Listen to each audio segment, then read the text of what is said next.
Thanks very much indeed. I have to start with an apology. Please forgive me.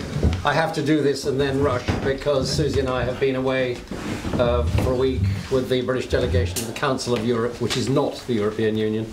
And I've come back to a pile of work about that height, which has got to be done before I go back to the House of Commons tomorrow. But clearly I could not have been here this afternoon. Now, talking to the mic. Sorry, Roger. Can you hear? Yeah. Anybody who can't hear, wave. Stop that. When I came, I thought I might have to do a bit of rabble-rousing, but it looks as though the rabble's already roused. Look, you guys have been tremendous. When this started, when we were first told, when Laura and I first heard in the House of Commons during the budget in 2014 that Manston was scheduled for closure, I don't think we could have believed that so many people would have been so staunch for so long and made their views so very clearly heard as you boys and girls have done. You have been fantastic, so thank you very much indeed.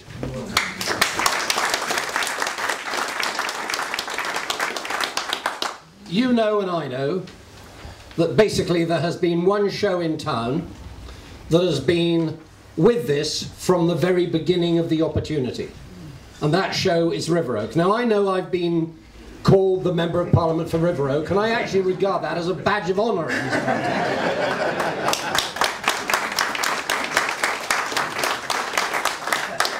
And perhaps, by the way, Mr. Gartner and Mr. Musgrave's spy who's here would like to go back and tell him that.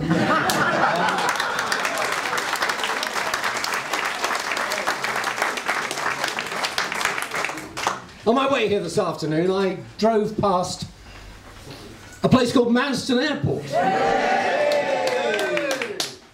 I didn't drive past a park, a business park, or a housing estate. Or a film studio.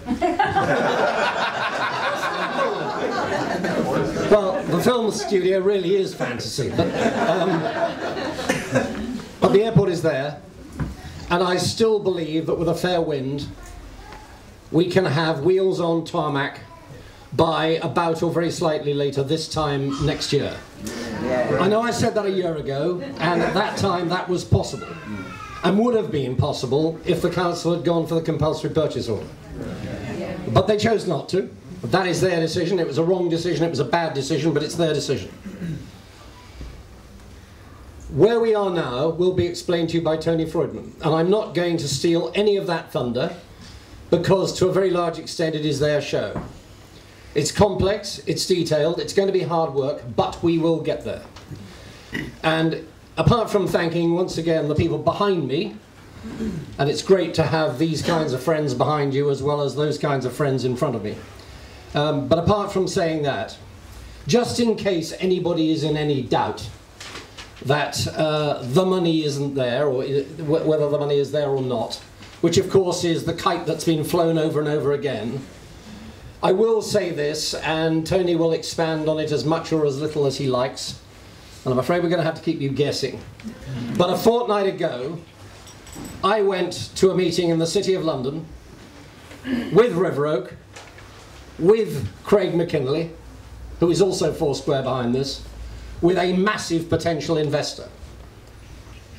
We did it personally, we heard what they had to say, they clearly have faith in what we're trying to achieve.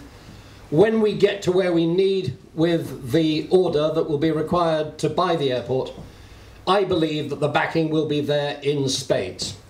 So keep going, stay strong, back the people who are doing the real legwork and paying for it, and we will get there. Thank you very much indeed.